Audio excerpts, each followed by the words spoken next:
Yon, kamusta mga boss? Welcome back muli dito sa ating munting channel, ang Kanta Kwento. Alright mga kwento, no? Yon, muli, bago ko introhan ang ating gagawin ngayon meron tayo dyang live sa ating, YouTube channel. April 9 yan, nakaset up yan sa April 9. Para kung hindi kayo makakanood, or kung wala kayong ticket, or kung nasa ibang bansa kayo, or kung hindi kayo makakanood, click nyo yun mga kwento. Dahil pagpunta natin dun sa April 9 concert, anniversary concert ni Sir Jerome Ibardomi is magla-live po tayo. Punta lang po kayo dun at inuunahan ko na kayo mga kwento ha kung manonood kayo ng live natin dun sa April 9. Medyo hindi ganun kaganda ang quality dahil cellphone lang ang gamit natin. Hindi pa tayo ganun na nagkakaroon ng budget mga kwento ha. At yun. Punta kayo dyan tapos mag-like kayo. 8 pa lang yung nagla-like doon so parang 8 pa lang yung nakakita nung may live tayo sa April 9. At kung hindi ka rin kayo busy, i-share nyo na rin po sa iba para kung sakaling April 9 hindi sila makakapunta, makanood po sila nung live natin doon na makita nila yung kaganapan doon, no? 3 hours live yun, no? Mag-start tayo ng 2:45. So yung mga kwento, palakpakan muna. Ngayon, ipagpapatuloy natin yung reaction natin dito sa Comeback Clones Grand Finals noong August 30, 2025 na kung saan dito ang napag-alaman ko na ngayon lang, no? Kasi hindi ko naman alam yung dati. Mas may alam kayo sa akin na hindi din pala nakapasok to sa Comeback Clone Grand Finals na si Sir Jerome, no? Pero eto, kumanta siya rito ng Wonder of You. Tapos may judging, magsasalita ata ganyan, tapos may request, no? Yun, no? Hindi ko kasi tinuloy, gusto ko reactionan. So, let's go. Pero nasabi ko na ba kung bago ka lang, like share doon, sabi ko na, no? Medyo good morning, no? Good morning na. Good morning sa lahat, lalo na sa mga OFW natin, mga kababayan dyan. At sa mga Geromantics, no? Sa mga Geromantics natin na global. Yan, shoutout especially Cavite chapter at Caloocan chapter, no? Mga napaka-active na mga chapter niyan, pati na rin yung Laguna, no? Shoutout sa inyong lahat dyan, no? So, let's go! Ito tayo.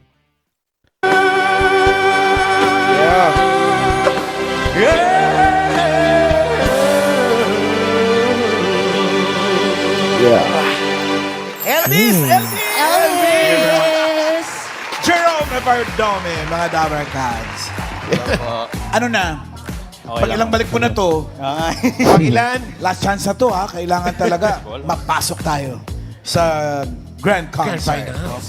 Alamin natin kung Ay, hindi pa pala to. Ano ba to? Comeback Clones Grand Finals Hindi pa ito yung wild card, tama?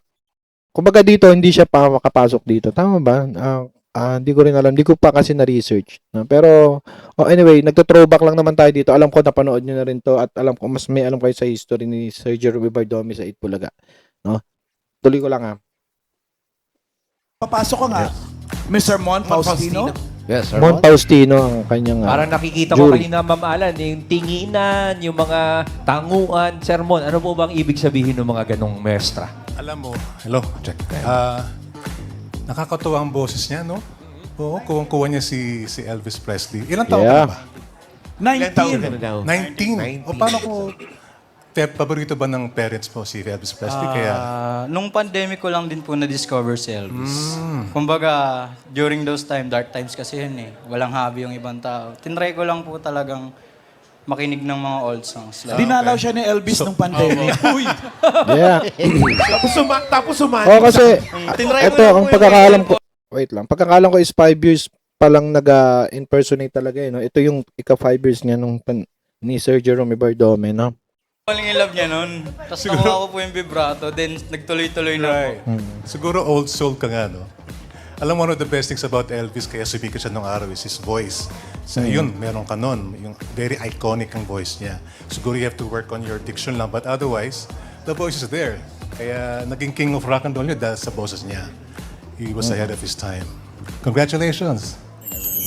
Meron po ba tayong request, sermon? May request ako. Malamang pahirapan. Ito. Kasi yung movement Meron Ito kasi, although kanina medyo okay yung kanyang galaw, gusto ko ngayon medyo mas sentimental ba? One of my favorite songs to.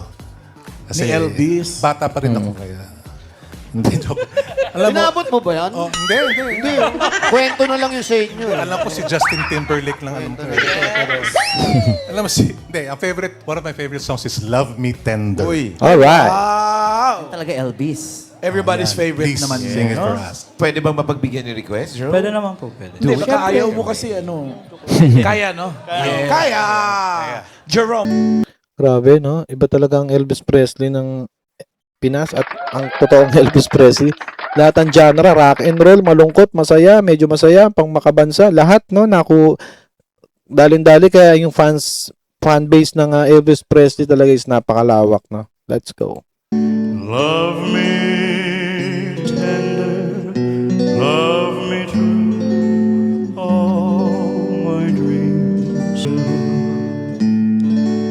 Love me tender, love me long, take me to your heart. Kung kay Sir Jerome, no? Ako lang, suggestion lang, sir, mas maganda ituloy mo to. Gumawa ka ng mga kanta, mga original song mo, pero itimbre mo na to, pangatawa mo na to si Elvis, ano? Kasi talaga napaka-iconic ng boses nito, Sir Jerome, talaga. Hindi man tawag dito, hindi ko ma-explain, no? Ang hirap. Kasi kahit original song mo or ano mo, ito na yon gamitin mo kasi perfect sa'yo to, no? Perfect sa'yo to. Panigurado kung ano yung sikat ni Elvis before, no, mapapasa niya sa'yo gamit ang kanyang boses, no? For it's there that I belong, and will never part. Yeah. Love me tender, love me true, all my dreams fulfill. Kasi total, wait lang, kasi total, Sir Jerome, wala na ang ano ngayon, ang mundo natin ngayon. Mga uso dati, nauuso na naman uli ngayon. Kahit sa pananamit, sa mga kanta, di ba, ang dami. Iba nga, yung mga music video, black and white din. Kumbaga parang, di ba, katulad ng mga Itchy Worm, yung mga banatan nila, parang tunog, Four of Spade, tunog 70s, 80s. Ngayon, banatan mo, Sir Jerome, Elvis 50s, no? Tingnan natin, parang modern 50s, gano'n ang nakakalabasan. Kahit yan na yung boses na gamitin mo, Sir Jerome, no?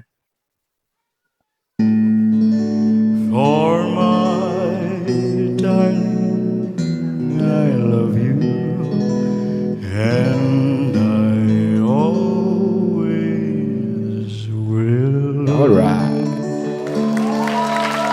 Tsaka madagdag ko lang, no, kung sasabihin natin na copy ni Elvis, ni Sir Jerome si Elvis.